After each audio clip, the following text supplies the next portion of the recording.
Bab 3 Materi kampanye pemilihan umum. Pasal 22 ayat 1.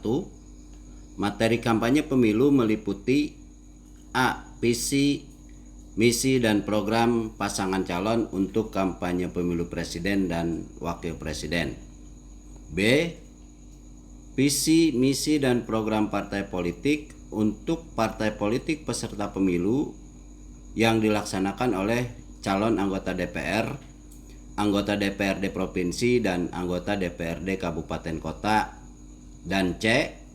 Visi, misi dan program yang bersangkutan untuk kampanye pemilu perseorangan yang dilaksanakan oleh calon anggota DPD.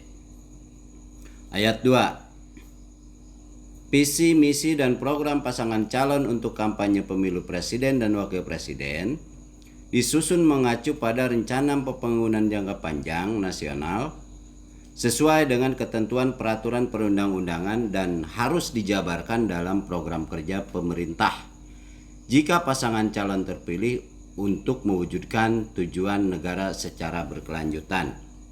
Ayat 3, selain materi kampanye pemilu sebagaimana dimaksud pada ayat 1, pasangan calon anggota DPR, calon anggota DPRD provinsi dan calon anggota DPRD kabupaten kota dan calon anggota DPD dapat menyampaikan citra diri.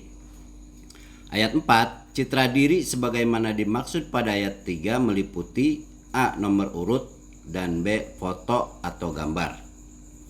Ayat 5, materi kampanye pemilu disampaikan secara lisan dan atau tertulis kepada masyarakat.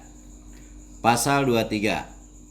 Materi kampanye pemilu sebagaimana dimaksud dalam pasal 22 ayat 1 harus A. Menjunjung tinggi pelaksanaan Pancasila dan Undang-Undang Dasar Negara Republik Indonesia tahun 1945. B. Menjaga dan meningkatkan moralitas dan nilai agama serta jati diri bangsa. C. Meningkatkan kesadaran hukum. D. Memberikan informasi yang benar, seimbang dan bertanggung jawab sebagai bagian dari pendidikan politik. Dan E.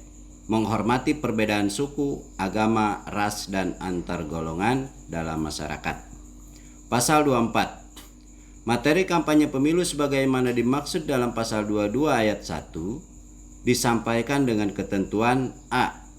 Menggunakan bahasa Indonesia dan atau bahasa daerah dengan kalimat yang sopan, santun, patut dan pantas disampaikan, diucapkan dan atau ditampilkan kepada umum. B. Tidak mengganggu ketertiban umum. C. Memberikan informasi yang bermanfaat dan mencerdaskan masyarakat. D. Tidak menyerang pribadi, kelompok, golongan atau pasangan calon lain. E. Tidak bersifat provokatif. Dan F. Menjalin komunikasi politik yang sehat antar peserta pemilu dengan masyarakat sebagai bagian dari membangun budaya politik Indonesia yang demokratis dan bermartabat. Pasal 25. Dalam rangka pendidikan politik, KPU wajib memfasilitasi penyebarluasan materi kampanye pemilu presiden dan wakil presiden yang meliputi visi, misi dan program pasangan calon melalui laman KPU dan atau lembaga penyiaran publik.